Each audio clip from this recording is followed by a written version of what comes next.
Hello les Vipers, comment allez-vous? Bien ou bien? Bah écoutez, déjà bienvenue sur le Vapelier et merci d'être là. Aujourd'hui je vous emmène chez Ilif, on va aller voir l'eJuice Next Gen. Entendez par là nouvelle génération, puisqu'on est sur une batterie 3000 mAh, ça c'est plutôt sympathique, sur un diamètre de 24,5 avec au niveau du Cliro une contenance de 2 ml ou 4 ml. Ça sera à votre convenance, puisque dans ce kit là vous aurez les deux possibilités. C'est un kit que vous allez retrouver aux alentours des 39,90 €. Ça c'est plutôt bien placé je dirais pour ce genre de produit. Et on va tout de suite aller voir au niveau de ce kit ce que Ilif nous propose. Tout simplement on va se faire l'unboxing.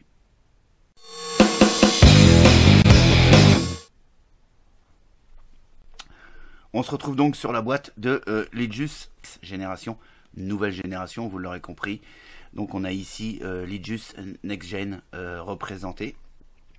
On a le logo Ilif. De ce côté-ci, on a encore le logo Ilif. On a le traditionnel QR code ainsi que le scratch and check pour vérifier l'authenticité du produit.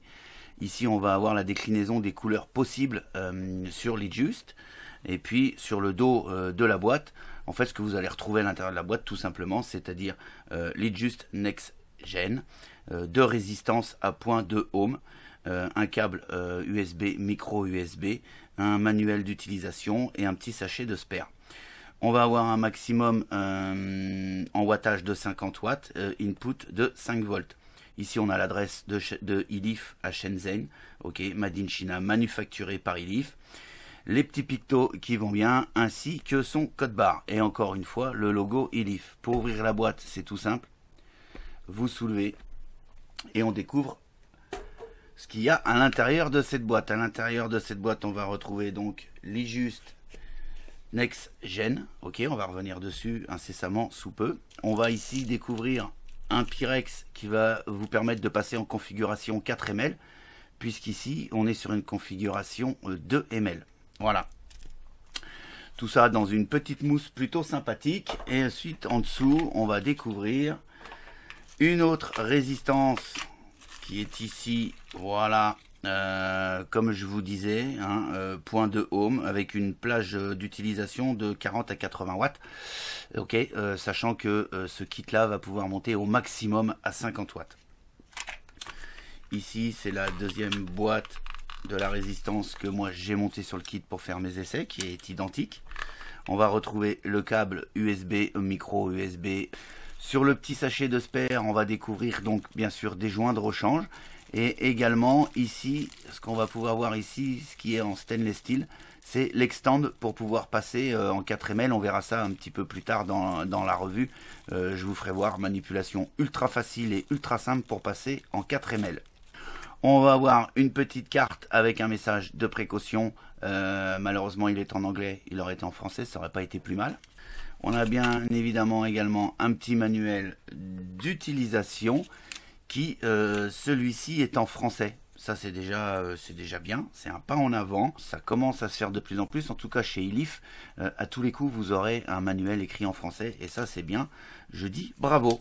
On va donc passer sur l'eJuice Next Gen, ok, pour nouvelle génération. Donc on est sur une batterie de 3000 mAh, ok. On va avoir une longueur maximum, ok, de 117 mm, drip tip compris. On va avoir un diamètre de 24,5 pour un poids de 138 grammes. Je vous parlais du drip tip. Le drip tip, lui, est une connexion 510, donc vous pourrez venir y mettre le drip tip de votre choix. Je le remonte, on se fait le tour de la batterie rapidement. Ici, on va avoir le bouton, le seul et unique bouton d'ailleurs de l'eJuice Next Gen, qui va permettre l'allumage et l'extinction de votre batterie. Sur l'arrière de la batterie, on va retrouver tout simplement les deux logos, les deux pictos plutôt obligatoires, avec ici un petit trou de dégazage. On remonte le long de la batterie. De ce côté-ci, vous allez retrouver la prise micro USB qui va vous permettre le rechargement de votre batterie, d'ailleurs qui est en pass-through, c'est-à-dire que vous pourrez bien évidemment vaper tout en la rechargeant. Ici vous aurez un voyant de charge qui est juste ici en dessous de la prise micro USB. On continue de remonter. On a ici le réglage des airflow. Ça, c'est plutôt pas mal. Ok. Donc, airflow plutôt quand même assez grand, qui va vous permettre de faire du cloud sans aucun souci et qui vous permettra également de réduire le tirage pour avoir une vape un petit peu plus tranquille, hein, on va dire avec un petit peu moins de vapeur. Donc le drip type, je vous en ai parlé, connexion 510, deux joints toriques qui le tiennent, donc ça tient super bien.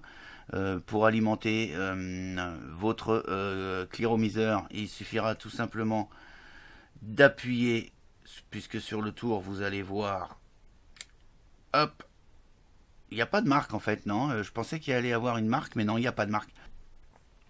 Pour l'ouvrir, il suffit de pousser, tout simplement. Par contre, il n'y a pas de repère. On n'a pas de repère qui nous indique où faut pousser. Donc effectivement, dans le noir, il faut chercher. Au bout d'un moment, vous allez trouver. Hein.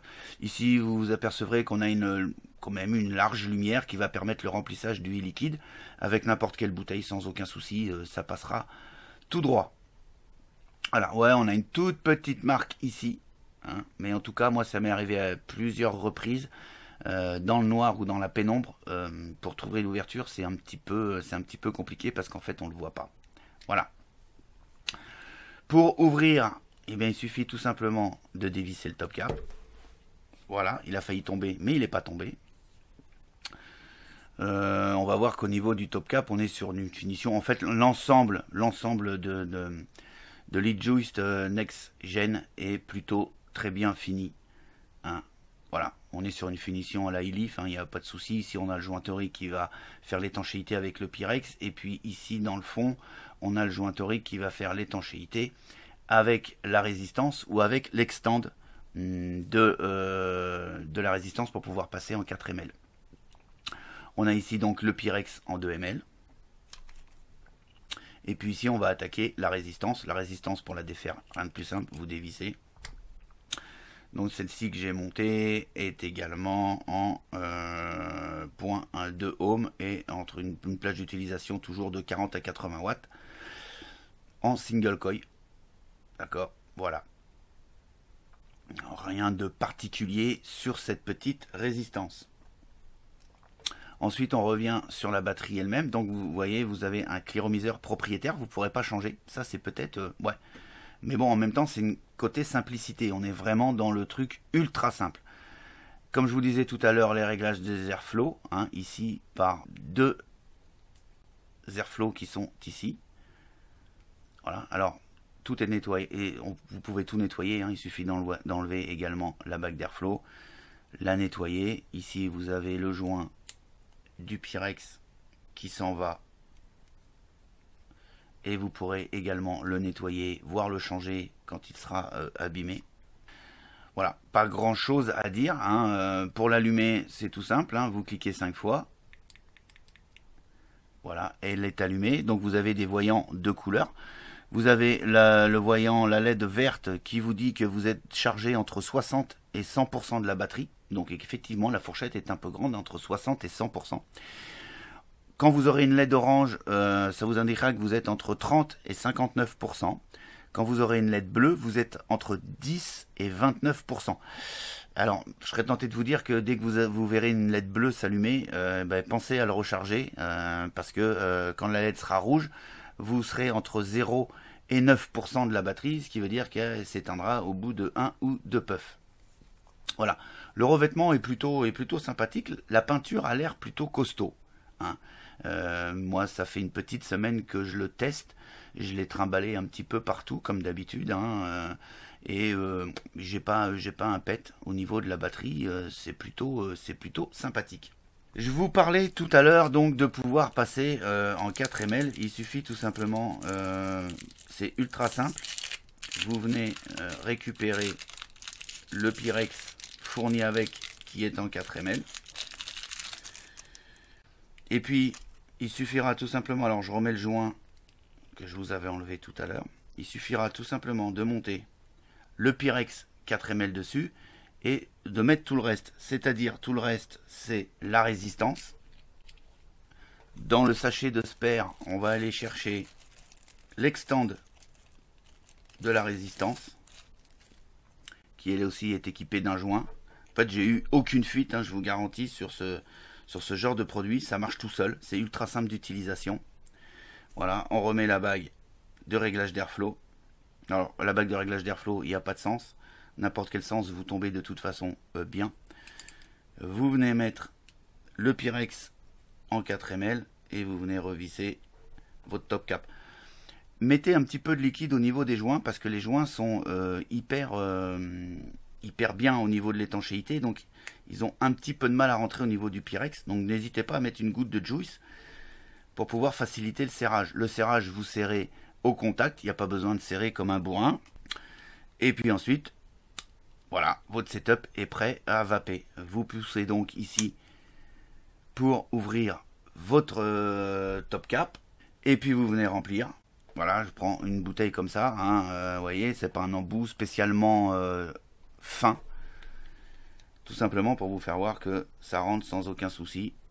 4 ml, ça vous permet quand même d'avoir une bonne contenance, parce que il a quand même une consommation assez importante. Moi, je passe un petit coup de sopalin, voilà, histoire que ça soit propre. On referme. Et puis voilà, vous êtes prêt à vaper. Ce que j'ai oublié de vous préciser au niveau des résistances, n'hésitez pas après imprégner en fait vos résistances avec quelques gouttes de liquide, notamment sur le dessus de votre résistance, c'est-à-dire ici sur le petit bout de capillaire que vous verrez, vous mettez 4-5 gouttes, ça va pré-imprégner le capillaire, ce qui vous évitera de cramer votre résistance dès que vous allez commencer en fait votre première barre. Ici on est bon, si j'appuie sur le bouton Fire, ça marche. Voilà. Et là bien sûr on est au vert puisque je suis à 100% chargé. Et ça va plutôt pas mal. Bon, on va voir ça tout de suite, on se retrouve tout de suite. Allez, c'est parti.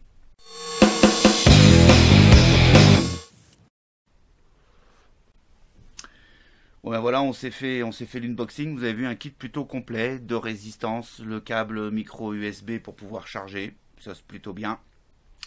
Sur les deux résistances, je voudrais revenir parce que ouais, deux résistances à 0.2 ohm.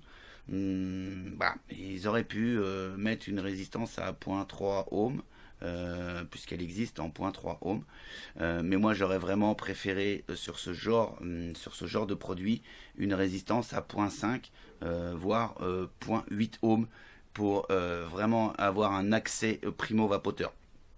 Bien que ce kit puisse entre guillemets s'adresser à des primo vapoteurs, puisqu'on va avoir un airflow réglable qui va permettre une pseudo vape indirecte, hein, parce que plus vous allez fermer l'airflow avec une résistance à 0,2 ohm, plus ça va chauffer.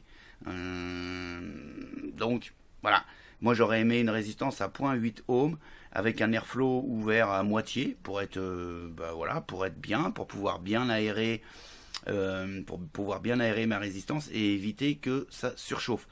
Parce que bien évidemment à 0,2 ohm, ce qui va pouvoir vous envoyer maxi 50 watts, si vous fermez un petit peu trop l'airflow et que vous allez faire du chain vape, ça va chauffer automatiquement, vous le comprendrez bien, parce qu'on va pas avoir assez de refroidissement au niveau de la résistance et au niveau du cléromiseur. Voilà, sinon ça vape très très bien, on a une très bonne restitution des saveurs. Ça fait du cloud, donc c'est pour ça. Côté primo vapoteur, je suis pas certain que les primos soient attirés par le cloud, quoique, ok. Maintenant, c'est un ressenti au niveau de la vape, et je pense que moi, une inspiration indirecte avec un petit peu moins de vapeur serait excellent pour les primo vapoteurs. En tout cas, c'est un kit, on va dire, polyvalent, qui va s'adresser aux primo, mais également aux vapoteurs plus confirmés, puisque si vous ouvrez l'airflow à fond, voilà, là j'ouvre l'airflow à fond.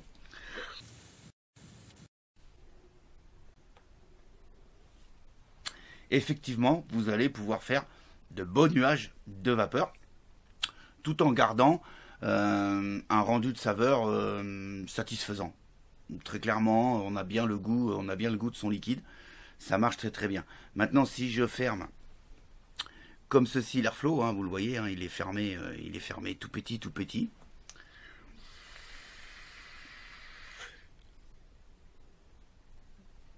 On va avoir une pseudo vape indirecte, parce qu'on n'est pas quand même sur l'indirect. Mais par contre, si vous tirez 2-3 barres d'affilée, on va avoir un petit échauffement. Voilà. J'ai pas, voilà, c'est à peu près mon ressenti, c'est un petit peu mon ressenti sur les Juice Next Gen. Voilà, ça marche bien, c'est plutôt compact, d'accord. Ah, ça tient bien dans la main, ça va tenir dans la poche du jean sans aucun souci, dans le sac à main sans aucun problème, surtout qu'on a plusieurs déclinaisons au niveau des coloris, donc vous trouverez forcément le coloris qui vous plaît. On va attaquer les plus. Les plus pour ma part, c'est la capacité des 3000 mAh. Ça, c'est plutôt bien. 3000 mAh sur ce format-là, c'est quelque chose de très bien. Et ça les vaut. Parce que après mes tests, effectivement, les 3000 mAh durent un certain moment. Moi, j'ai vapé quasiment une journée entière sans aucun souci. En vapant modérément, bien évidemment. Il ne faut pas vaper comme un goret. J'ai bien aimé aussi la possibilité de changer, soit avec une contenance de 2 ml ou 4 ml, hein, et c'est fourni dans le kit, ça c'est plutôt bien. Vu sa consommation, les 4 ml sont les bienvenus. En même temps, si on veut réduire un petit peu sa longueur, les 2 ml, vous allez remplir un petit peu plus souvent, mais vous allez avoir un setup beaucoup plus court. Ça c'est plutôt bien aussi. On a une charge rapide, malgré les 3000 mAh, on va charger assez rapidement. En 2-3 heures, la batterie elle est chargée, on n'en parle plus. Et l'autre avantage, c'est que vous allez pouvoir vaper même pendant qu'elle est en recharge. Hein. Donc soit vous la rechargez sur votre PC, soit vous la rechargez sur une prise murale avec un adaptateur. Ça passe nickel. Et je vous dis, le gros avantage, c'est de pouvoir vaper pendant qu'elle se recharge. Ça, c'est plutôt bien. On va attaquer les moins.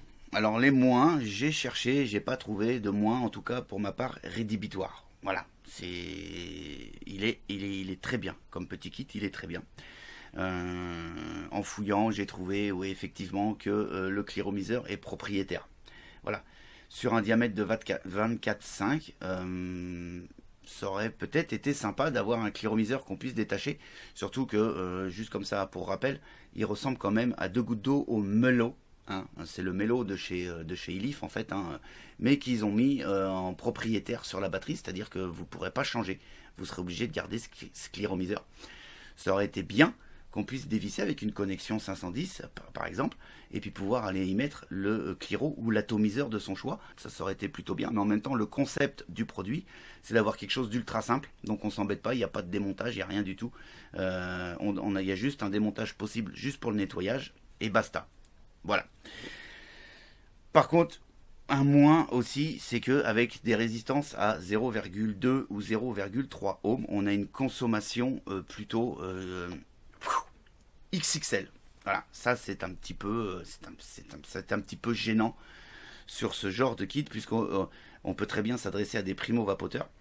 Et quand on va leur dire que, bah écoutez, les 4 ml que vous allez mettre, ils vont vous durer 2 heures, à peu près, hein. Ça peut être un frein, sur le choix de ce kit. Voilà, la consommation elle est un petit peu trop élevée. Et un autre moins, c'est que il y a de fournis dans le kit 2 résistances, mais c'est 2 résistances identiques, c'est-à-dire 2 résistances à 0,2 ohm. Il aurait été bien d'avoir 2 résistances différentes. Voilà. En tout cas, en tout état de cause, moi je lui ai donné la note de 4,5 sur 5 au sein du Vapelier. Ce qui permet de déclarer LeadJuice Next Gen Top Mode parce qu'elle vaut bien. Voilà, pour tous ses avantages et ses petits inconvénients qui ne sont pas rédhibitoires pour ma part. Voilà. Sur ce, je vous souhaite une excellente journée et une excellente vape et je vous dis à très très bientôt pour d'autres aventures de la vape. Allez, ciao ciao.